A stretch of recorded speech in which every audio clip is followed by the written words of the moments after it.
Hello, everyone. This is Denise Wilbanks, and today I'm joined by someone who I consider, and I believe that most of us consider too, a bright light, a beacon of truth for this shiny blue marble we call Earth.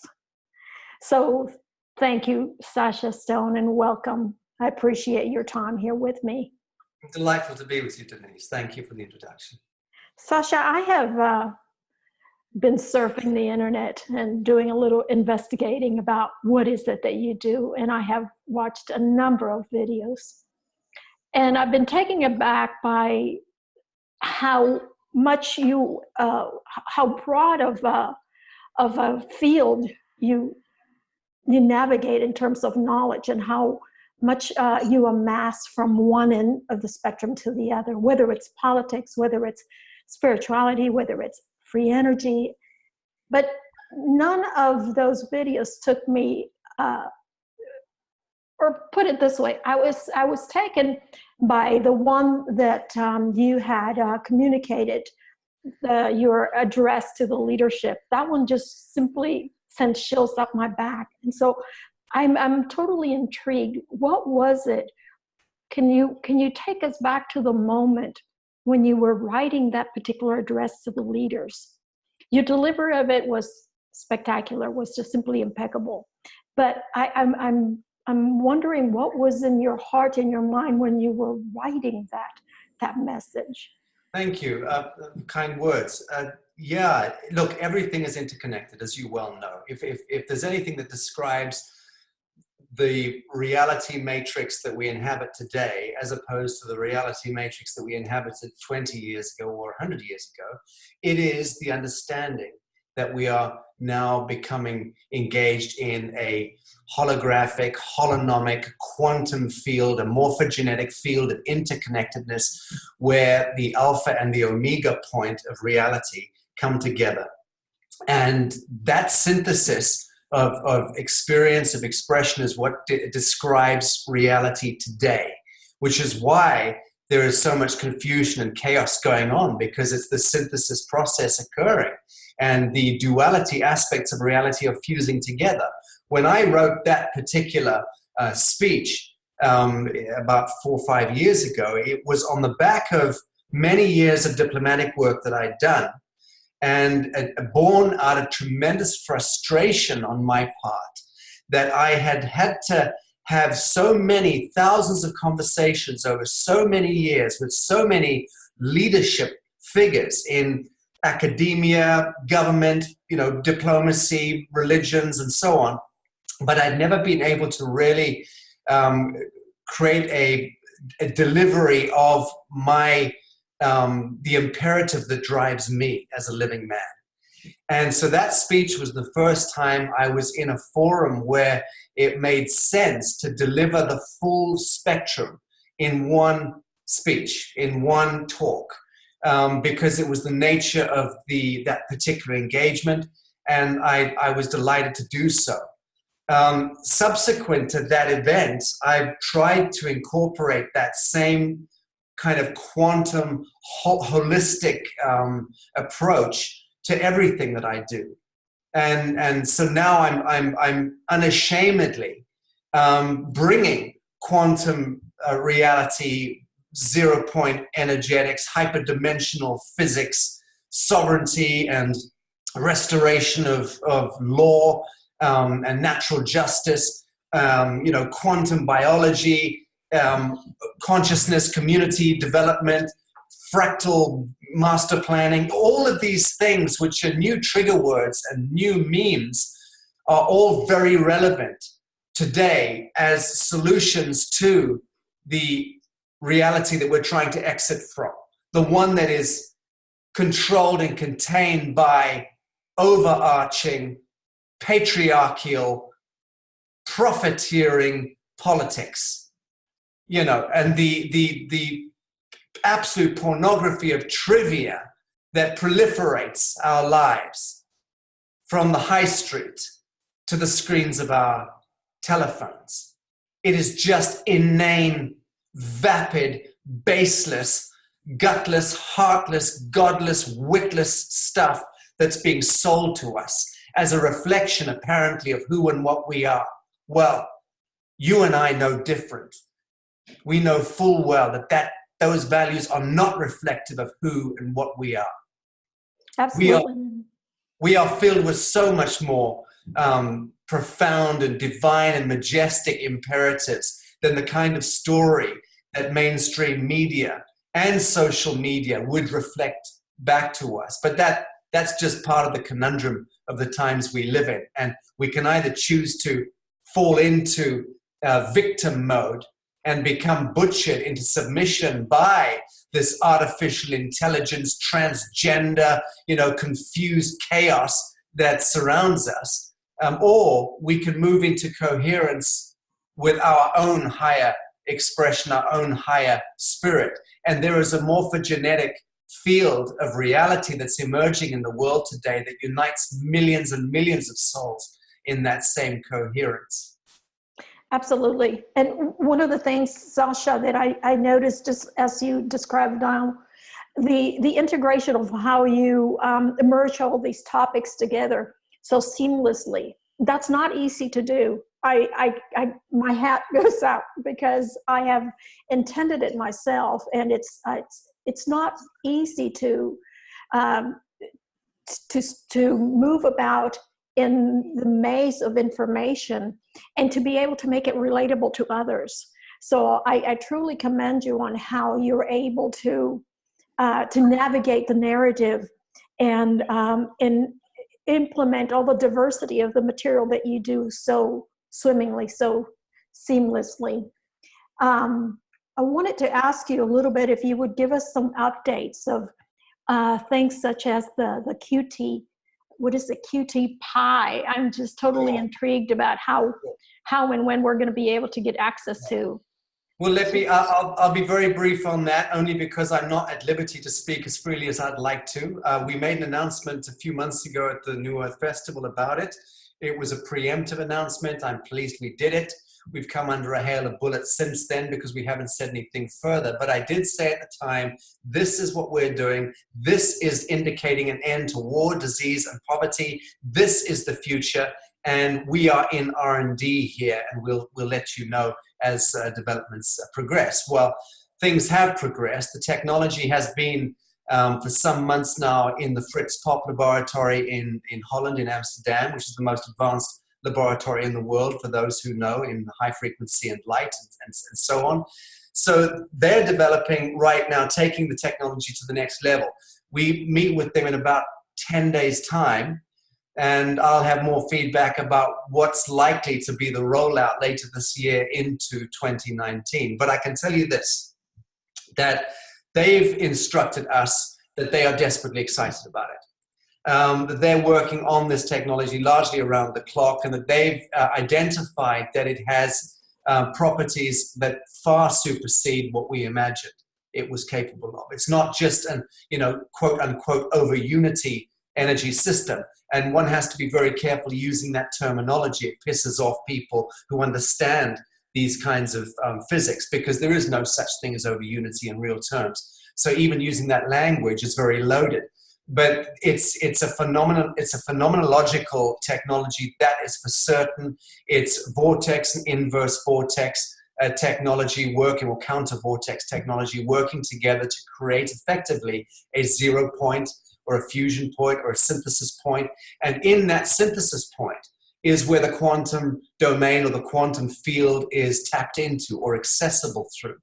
So what we're learning through that so-called 0 point is very, very interesting indeed. But you can't pin the tail on the donkey, because the technology works one way with one person holding it at a particular angle in a particular room. It'll work in a very different way with the person next to them holding the technology and walking 3 meters away or into the next room. So because it's subject to so many different variables, which makes sense because it's keyed into the quantum field.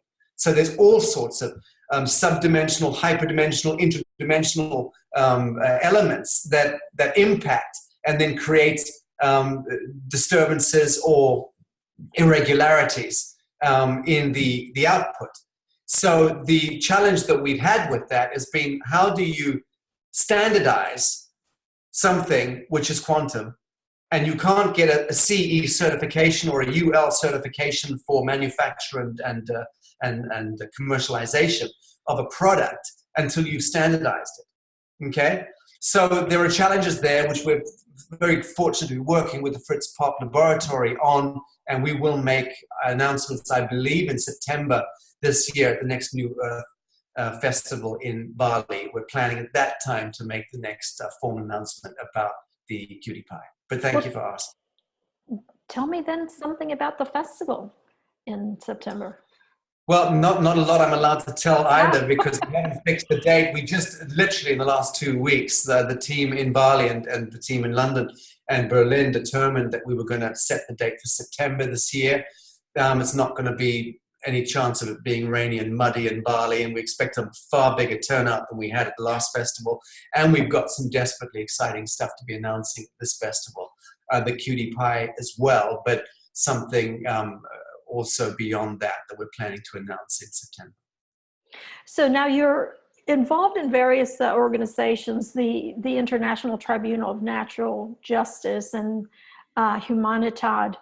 Can you give us a little bit overview about what are the latest with Sure. these?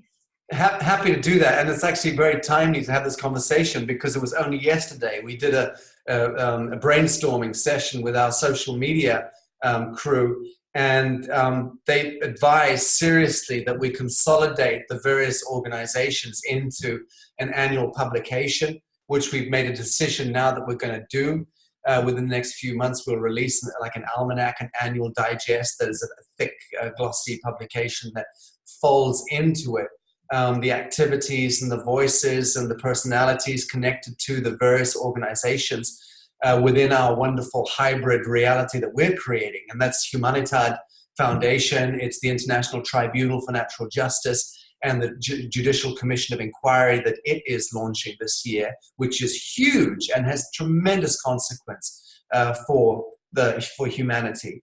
The cutie pie, obviously, the Immortalis initiative, which is the new one that we're about to announce later this year, and the New Earth Project, the New Earth University, all the different tentacles connected to the New Earth Project, the New Earth Nation. So we're looking to embody all of these different activities and organizations and voices into one publication, which will also be optimized for the web. And that will give people far more of a coherent idea about how we've created a sequence of initiatives and organizations that work synchronously. But some are anchored in the temporal realm, others are anchored in the more philosophical realm. It's complicated. What we're trying to do is pioneer and bridge the old forms, the old dead forms, the artifice of old corporate structures like the foundation, the diplomatic work that we've been doing. These are old structures, but we're needing to carry them through into the new domain. And it's not easy because no one to my mind has managed yet to thread the camel through the eye of this particular needle. So yeah, we're enjoying the process and learning as we go along. Yeah, humanity is just simply stuck with always, and it's not necessarily easy for them to shift their mental paradigm, which, brings me to a wonderful segue here to part of the mission statement I just read in Humanitad. There's a particular statement there that caught my eye, and I'll read it to you so that you can comment on it. I believe that this is probably where we're hung up in making this particular transition. And it says, the biggest obstacle in the path of positive change is the idea that we are too small to make a difference. And so I believe that, I agree, and I believe that overall humanity is just has this blindfolds and can't possibly take it out. Or maybe they can, but we're so programmed that it's been difficult for us to move about and to have a higher vision and that multidimensional aspect. So give us your take on how we can move. How can we get there from here? Well, I've been giving my take now for some years, and it remains unabated, and to the extent that I might be, accused of repeating myself. But it is about stepping into the flame of one's own truth. No, I'm not. I'm going to qualify that. Not one's own truth. There are not two sides to a story. This is a nonsense that we tell ourselves. There is the pure truth, and if there are two sides to a story, it means that they're both bullshit. We need to step into the quantum, the indivisible line between the this and that, between the duality program, the duality complex. So it's the indivisible line between this and that we need to effectively begin to make peace with and inhabit. We're known as the duende line. I've spoken about this at great length. And when you can stand in the wisdom of insecurity within that indivisible line between this or that, and simply engage the process of being and synthesis all of the joys and the pains of creation and of your own story and of your own, dreams and hopes and aspirations. Suspend identification to anything outside of that actualization process, because nothing out there is worth identifying with. It's all just mirage passing in front of us. It's all dead. The minute it's happened, it's dead. It's gone. So we pay far too much attention to the mirage taking place outside of the actualization within. And that's the Luciferian premise of our false light civilization. The adherence, the devotion we have to totemism, to idolatry, to things happening out there, whatever they are. Every day we convince ourselves that this bit of gossip is enchanting and worthy of our attention. No, it's not worthy of your attention. It never was, never will be. So why do we consistently give our attention to that which should not be identified with, has no resonance to it, has no pure truth to it?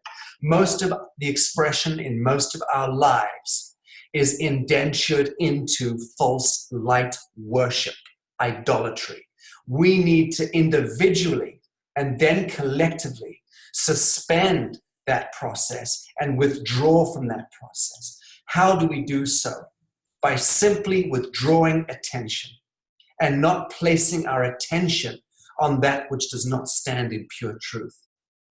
I wake up every morning pledging to myself, I'm going to stop effing and blinding and stop using, because I swear terribly. And I wake up every morning in this kind of quasi-twilight space that we come through as we're departing the subconscious into the conscious realm. And I always suspend myself in that place for a moment and do an audit, do a little check. And I'm able to measure and weigh my actions of the previous day before I open eyes and come into this day. Every day without fail, I hold myself to account and I do the audit. And then I fail, invariably. The minute I've woken up and stumbled into the day, I start effing and blinding again. But it's important to maintain that consistency of attention to one's own voice, one's own actions, one's own deeds. Absolutely. Failing is not the end all. It's noticing that you have, missed the mark. So in noticing, there's a point of awakening in itself. So when did you get what we call red pilled? Red pill. Yeah, when did you take the red pill? I took the red pill when I was very, very young, in the 1970s. And that's because I was a babe, and I was growing up in a war in sub-Saharan Africa. And the red pill comes to people who have bullets flying. It comes a lot easier. And so I think I've been pretty grounded most of my life, certainly since I was a toddler. And I know that my true awakening came in terms of understanding that in order to get close to the truth, one had to subvert, almost flip everything you think you know 180 degrees, and then you'll be 50% closer to the truth. and then flip that again 180 degrees, you get 50% closer.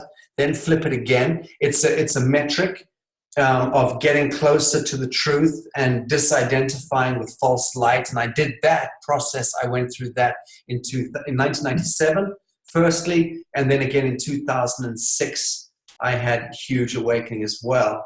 When I woke up to the horror of what was going on behind governments and behind religious orders. And that was first-hand experience I learned from. I've never learned from books. Since 1997, I went on foot, went around the world, met with people, talked to people, had 1,000 conversations, dodged a few bullets, got abducted, had horrible things happen, and learned myself.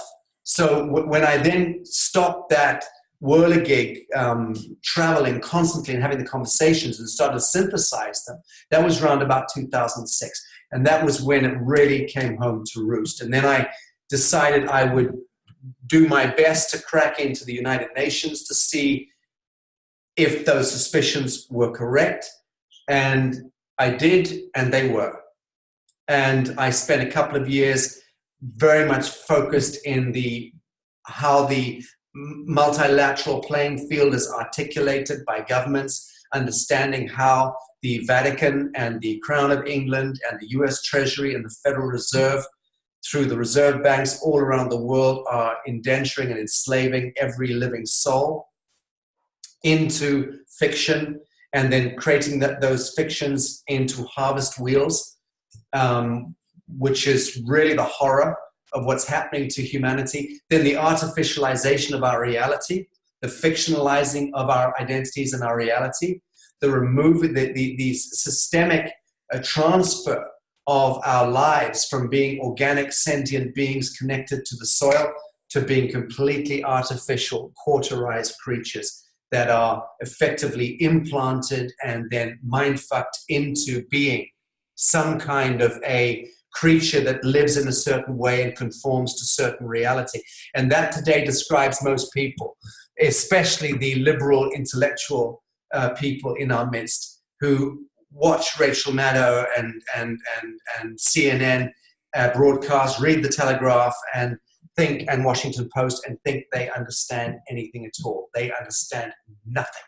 All they understand is pure snake oil that is sold to them by the corporation through a vile media, highly toxic media machine, which is absolutely perpetrating an agenda. And it's a highly deviant agenda.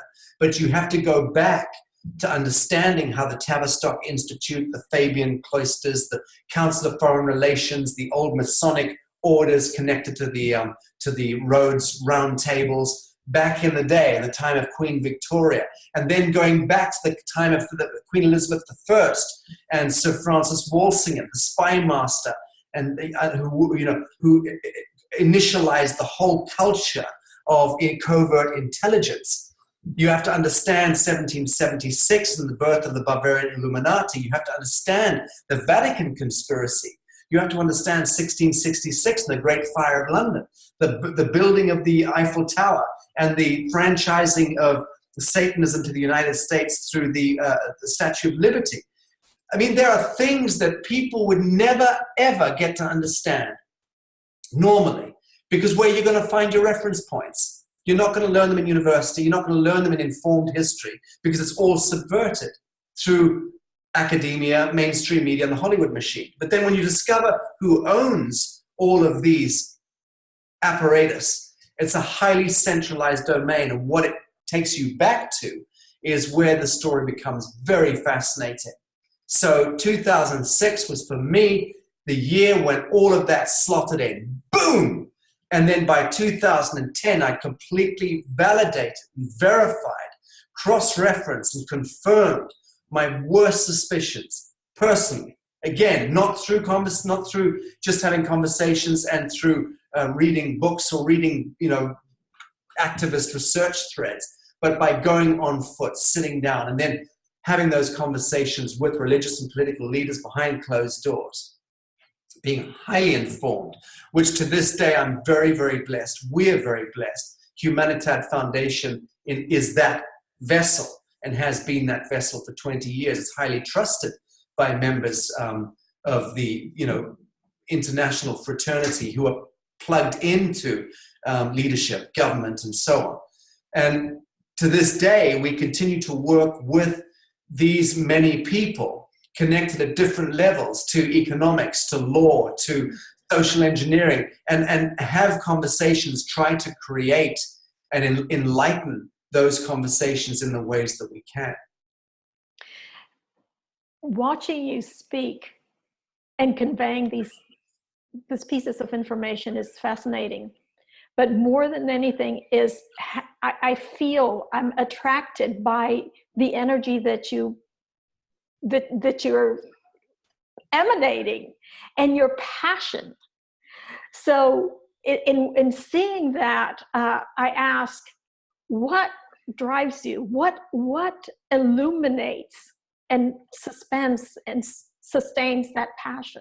Again, thank you for the kind words, but it's the same answer to the same question, which is that 0 point, the thing I always speak about and I'm in danger of repeating. Not that it bothers me, but I can only speak to the same truth, which is that when you anchor the bare soles of your feet to the living soil and you recognize the innate intelligence of Gaia, of this amazing planet that we're on, and you drink the energetics to the telluric energies of the inner earth into your so-called kundalini or pranic field, and you also open up your pineal and connect to the solar principle through the dielectric universe, knowing that the universe is electric and filled with life and love and photonic vibral intelligence. Once you utilize your own vessel, your living form, as that transducer, as that capacitor, because that's what we are. We are a technology, an extraordinary biotechnology. That's what the human body is. It's a capacitor for transducing hyperdimensional immortal divinity into the third density realm. So if you step into that flame, and you burn the ego form in that flame, and you recognize your innate function in this world, and once you become attuned to that function, or you go into coherence with that function just one time, it can never leave you. At that point, you are a limitless capacitor of hyperdimensional, immanent, divine, beautiful, bounteous, creative, abundant energy. And that energy comes through you. Now, black magicians and occultists are constantly trying to tap into that form, but they do so through blood sacrifice and through dream spell and through all sorts of diabolical chicanery. My message to any of them looking in is wise up, because you don't tap into the quantum that way. You don't tap into the majestic light. You tap into false light, which is harnessed itself by entropy. Ultimately, you're then pulling yourself back into the diabolical incarnatory principles. So if you want to step outside of the cycles of reincarnation, step outside of dream spell, step outside of any capacity to fall into spellbinding or to fall into indentureship with anything or anyone outside, then you need to step into that flame. And the flame exists within each one of us. It's what makes us so extraordinarily unique. But the beauty of it is that once you've stepped into coherence with that flame, you recognize that it is that living principle that you've now become attuned to or cohered to that is indeed the flame of humankind. It belongs to all of us. So the morphogenetic reality then erupts, and you recognize that I am that thou art.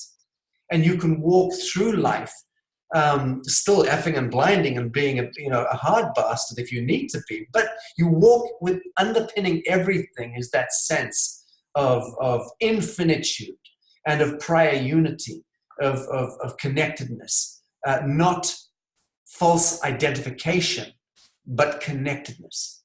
Big difference.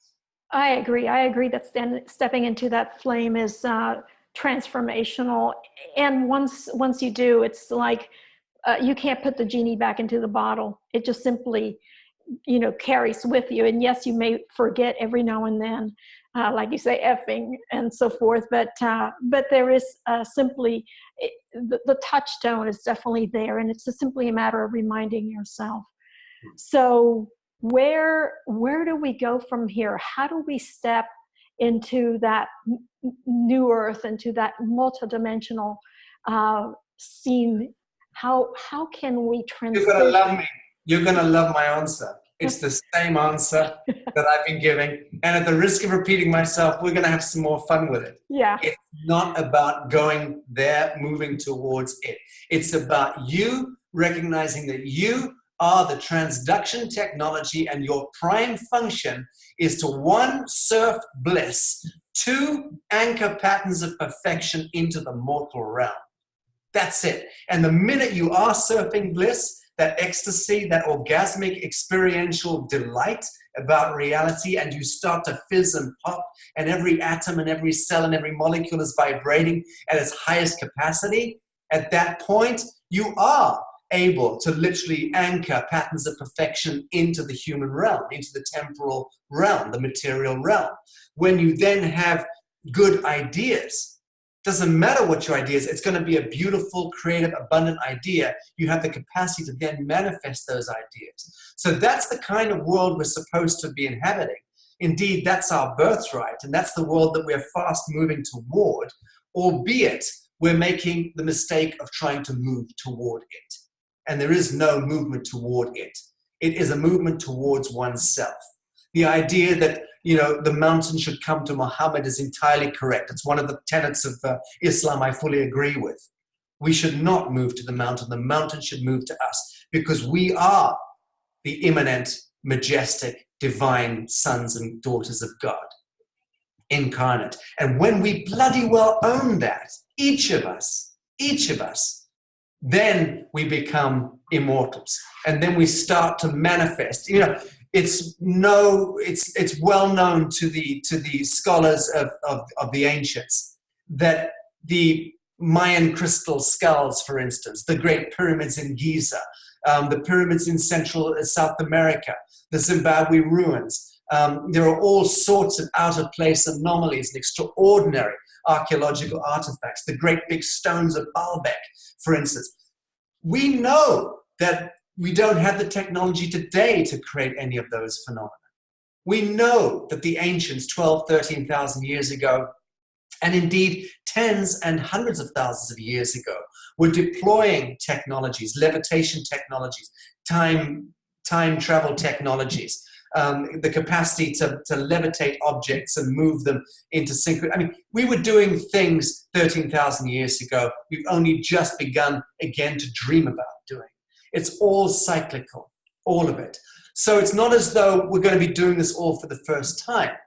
We've gone through cycles of being able to transcend that very limited worldview that we inhabit, where we have either downgraded our own capacity to be gods and goddesses, or we have been downgraded in our capacity as gods and goddesses. And whether it was this or that is immaterial. The point is, we went through a galactic sleep as a very necessary function of a higher experience. And here we are, blinking into the dawn.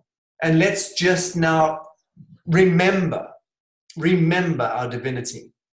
Allow the scales to fall away from our eyes. Summon all that is majestic and divine about our innate being.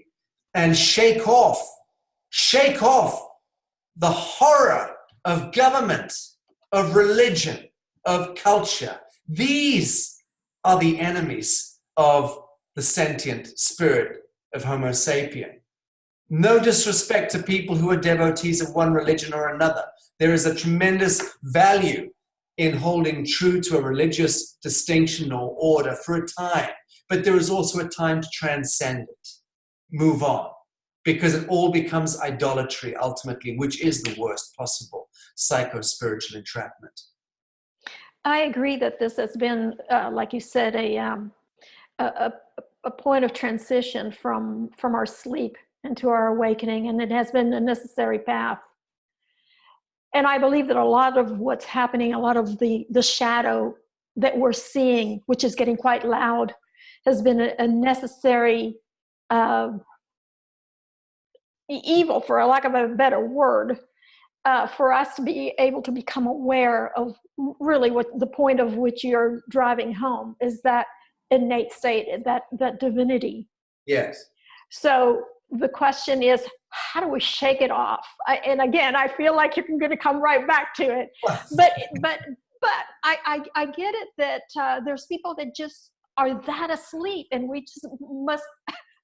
Look, Denise, you're right. You're right to ask the question, because it's the only question that matters. So I'm delighted you asked the question. And no, I'm not going to take you back to 0 point, but I am going to take you to stop paying taxes. And of course, that's the one bit that you don't want to hear, not you, but mainstream does not want to hear that. Why? Because that immediately calls you to account and says, put your money where your mouth is. Put your actions where your conscience is. And you're being called out here. Do you want to continue paying taxes when you know full well that you are paying the man to butcher the man? You are paying for foreign wars. You are paying for the enforcement of false light statutes and provisions and ordinances and codes dreamt up by inane bureaucrats and technocrats funded by your blood money. Are you going to continue to be complicit as the fiction living indentured to the state? Another fiction.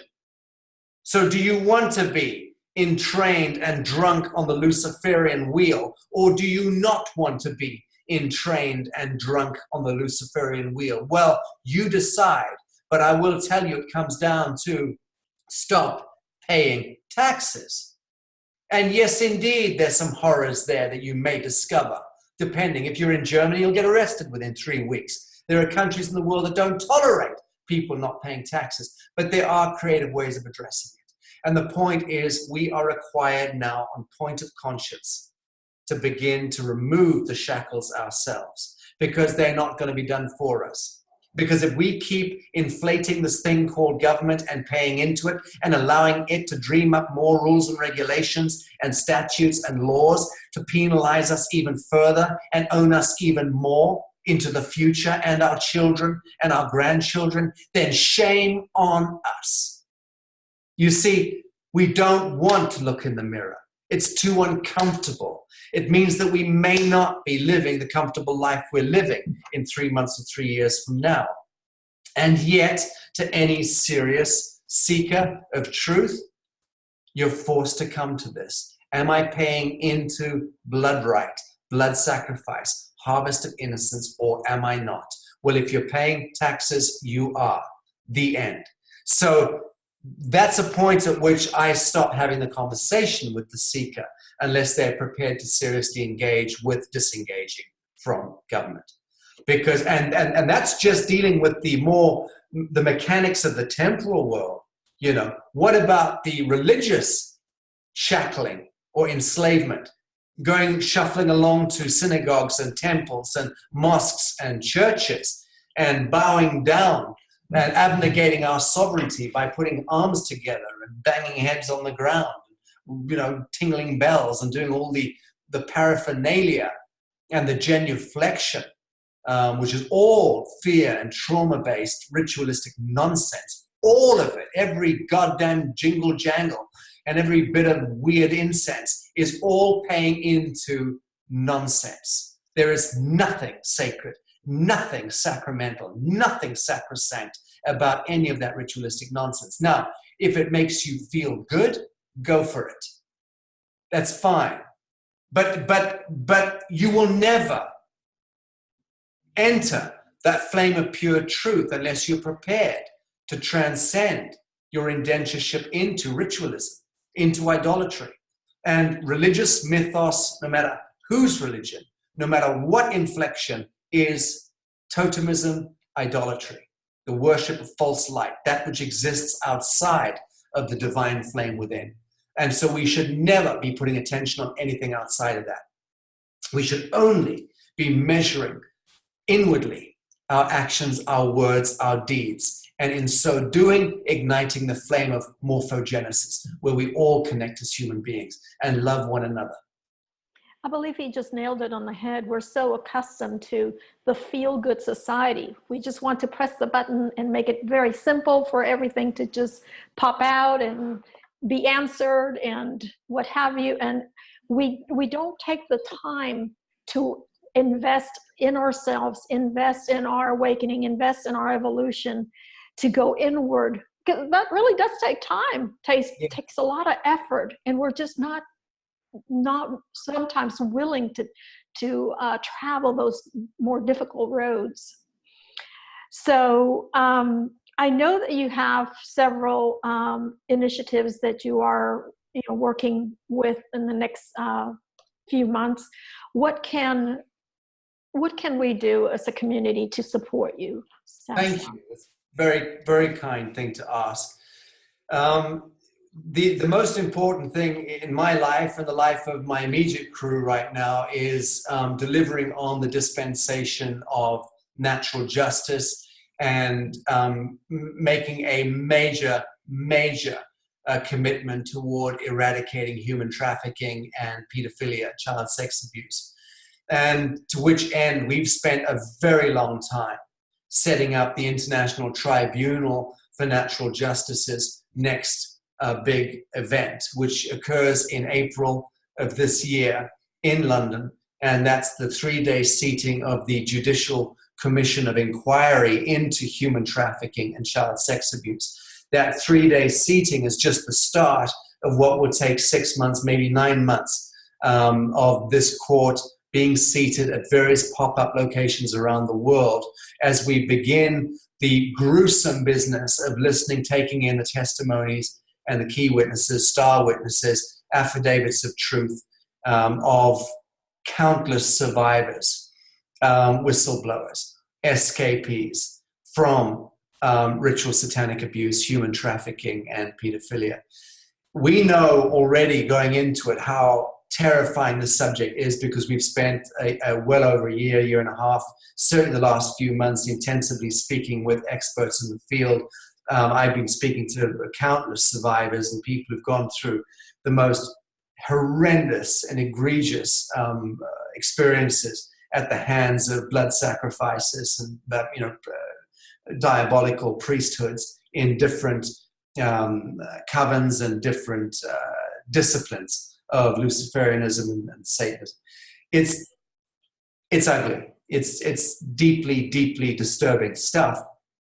Once you get to grips, however, with the nature, the real nature of what it is that has enthralled so many human beings into indentureship to Satanism and false light for so long, and if you can look at it dispassionately without identifying and reflexing against the horrors, you begin to get a kind of synthesis. You begin to understand, almost make sense of that very long, rich pathology of what we would normally classify as evil. And indeed, evil it is, inasmuch as it's causing injury, unbelievable harm and injury to innocent parties. But there are covenants connected to ritual sacrifice that are taking place at the soul level, spiritual level. I've really gone into that and looked into that in order to make peace with and understand these extraordinary threads of our culture. And in so doing, I believe we've managed to get a very important look from a different angle at what's going on, so that we can begin possibly to trigger the process of cease and desist through the principle of absolution and redemption, forgiveness, compassion. But that's a language which is still largely unknown to the average Midwest American or European, because we're all so easily sparked into fury, into that reflexive, oh, burn the bitch, or, stone them to death and hang the pedophile in the village square. Yeah, that's easy stuff. It's really easy to do that because there's a part of our own nature that immediately reflexes and wants to demonize someone else who's been caught out. and hang them high because it justifies. And in a sense, we're hanging a part of ourselves that we are unresolved in. And you see that language, we need to really get to grips with a lot more of the philosophical, spiritual aspects of compassion, not just as a word, because we use that word all the time. Every religion trades off these ideas about being love and compassion and empathy. But where do we see it being practiced out? I don't see it being practiced out in the main anywhere. So with this Judicial Commission of Inquiry into human trafficking and child sex abuse, we are not looking to name names particularly and go after individuals. That stuff, there's a place and time for that. This particular inquiry is about dredging that swamp that Donald Trump, God bless him, alluded to, which he is doing a damn fine job of dredging as well, incidentally, as far as I'm concerned. But to continue to dredge that swamp and really look at it, the horror of the story, the numbers, the real statistics. Now, hearing from survivors themselves and key witnesses and experts in the field is what we're doing here. And to then broadcast that information, that knowledge exchange to people of the world who care enough about this. That's our prime function with the Judicial Commission of Inquiry. Then make recommendations, absolutely, and see what happens beyond that, prosecutions and all the rest of it. But we are not a police force. We are not a prosecutorial function with the Judicial Commission. It's about exposure and disclosure. Once people of the world wake up from their suburban sleep state and recognize that it's happening in your street, in your synagogue, in your church. You know, it's happening all around us. Kids are being trafficked. Young women, young boys are being trafficked in supermarket wagons. They're being flown in on aeroplanes into our airports and then trafficked. It's happening, and it's being sanctioned by cliques within governments and military establishments around the world. So it's not, this Robert David Steele speaks about this at great length. He is the chief counsel, incidentally, to this Judicial Commission, working closely with Sir John Walsh, our Chief Justice. But Robert David Steele is acting in the role of chief counsel, and in that sense, the prosecutorial voice is coming through him. But we've got a great many experts informing this Commission of Inquiry, and I'll tell you what, Denise, it's going to be one hell of an eye-opener for the planet. That's the main thing we're focused on doing. But outside of that, we've got some extraordinary information which we're going to be announcing formally later this year, connected to quantum biology breakthrough, connected to human mortality and the eradication of all diseases and the extension of human life for many, many hundreds of years in point of fact, and the capacity for us to now seriously step into that reality. It's with us. The biological technologies have arrived, and it's an extraordinary remit that we've been given, Humanitad, but we're working with some of the world's leading figures, certainly the world's leading microbial molecular biologists, and we're thrilled about what we've learned in the last year. We've been released somewhat from being gagged and not being allowed to speak to this for some time, and a little bit later this year we're coming out with that. That's an initiative called Immortalis. That seems very exciting. And by the way, I have interviewed Robert David Steele, and I'm involved in his unrigged community as well. I do quite a bit of or have done some of the translation. I'm bilingual in English and Spanish, so beautiful. I'm happy to help you and assist you in any way I can for your organizations if you should need something in the Spanish language. That's very kind of you. I speak to Robert Steele pretty much every day. I'll certainly mention that. Thank you, Denise. That's kind of you. So, is there an involvement of your part or either of your organizations with the B of J? Is it Ronald? And I cannot say his last name because the pronunciation is not in my native tongue, but you Bernard. do understand. Ronald. Ronald Bernard. Ronald Bernard. Okay. Yes. Because he has a different last name too, doesn't he? Yes, it's complicated. I'll be with him in a few days' time in the Netherlands. And so how does his organization merge in or cross over? I know I've seen his involvement with the organization as well. So how does that work? He's a very beautiful man, very beautiful soul. And I've had some lovely conversation with him. Looking forward to spending a little time with him shortly. Look, there's a lot to learn from him. You know, this man was taken to that place. Yes. This man was taken into the basement to witness ritual sacrifice of babies and drinking of blood. This is real. I've known it's real for many years because I've been taught that by very powerful leaders, religious and political, who taught me years ago that this is real. It's not a joke. It's not, it's not a little clique. It's monstrous. It's huge, but it's not nearly as monstrous or as huge as the human heart when it awakens. And that's the point, is that there is a colossal, an epic human family that's on the cusp of awakening. But we're not going to fully awaken until we've pulled that mask down. And so people like Ronald Bernard are very much instrumental right now as disclosure and exposure and whistleblowing. Very, very important folks, as is Robert David Steele. Absolutely. I agree that not until you pull down the mask, the healing can't take place. Yeah, and do it with joy. Absolutely. Do it with joy and do it with a sense of curiosity. Don't do it with this, dread and this trauma and all these reflexes that are hardwired into our DNA. Shake that stuff off. We need to walk fearlessly into the stuff. Open up these cupboards, brush all the spooks out. And suspend judgment. Just leave it aside. Yeah. The only way you can do it fearlessly is by not judging it. Correct.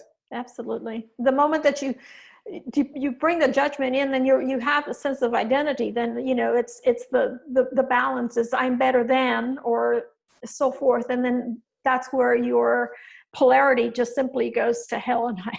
Very good point that you've raised. Yeah. Very good point, Denise, because without walking into that space with the open heart, not a stupid open heart, but a heart that is resonant and open, that's how you absolve. That's how we offer a helping hand. That's how we redeem our brothers and sisters who are lost to the light.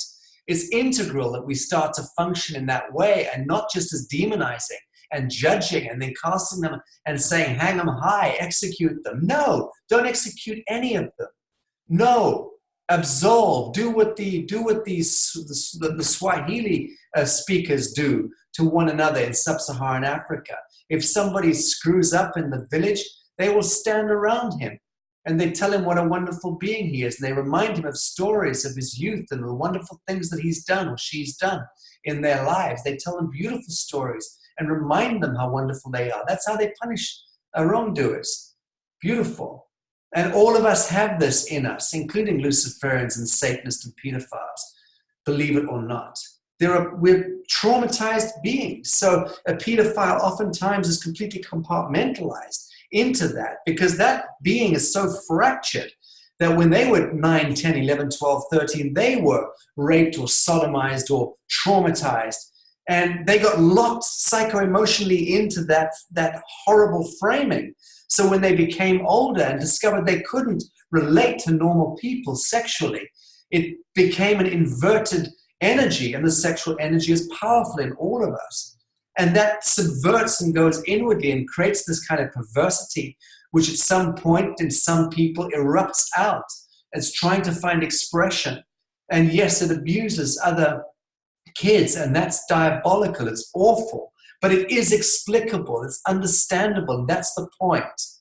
We've got to stop pretending that evil acts are inexplicable and need to be completely burnt alive. No, we can't cauterize and edit reality like that. It would be very useful if we could, but we can't.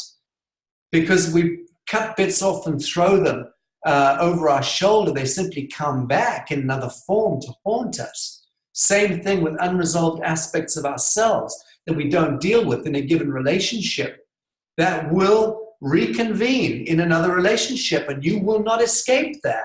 So walking out of a relationship because you can't deal with your reflection that somebody else is reflecting back to you is no way to conduct a life. You should not be terminating that relationship until or unless you've resolved the aspect of self that is unresolved in that relationship. The shadow will come back to bite you in the ass unless you actually resolve it.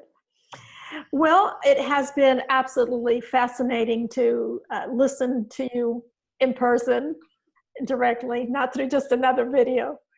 And by the way, for those who have or will be listening to this recording, I am going to place the video of the talk that I mentioned at the very beginning as a context reference, so that everyone can see the message that you actually did deliver to the powers that be, as we will name them. So I very, very grateful that you have joined me. And is there anything else that you'd like to say to our listeners in support of any of your? Yes, please, please, please also post the link, which I can send to you, to the ITNJ Judicial Commission of Inquiry. I really, really beseech people just to go online, sign the treaty, get involved by signing the treaty, because the more names, we're going in already with thousands and thousands and thousands of people's names, treating the International Tribunal, showing governments and institutions and Interpol and all the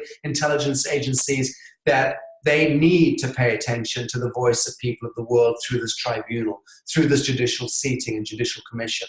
So it is all about people and people sharing this and people donating where they can, if they can, but certainly sharing it and signing the treaty. That's a very quick online process, but I'd urge people to please do that much.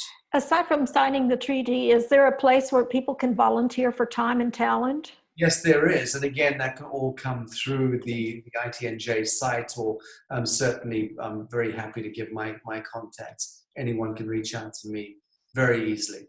Facebook message is always the best, and I'd always engage with anyone who contacts. Wonderful. Well, I thank you. I honor, love, and respect the life within. Thank you, Denise. Lovely meeting.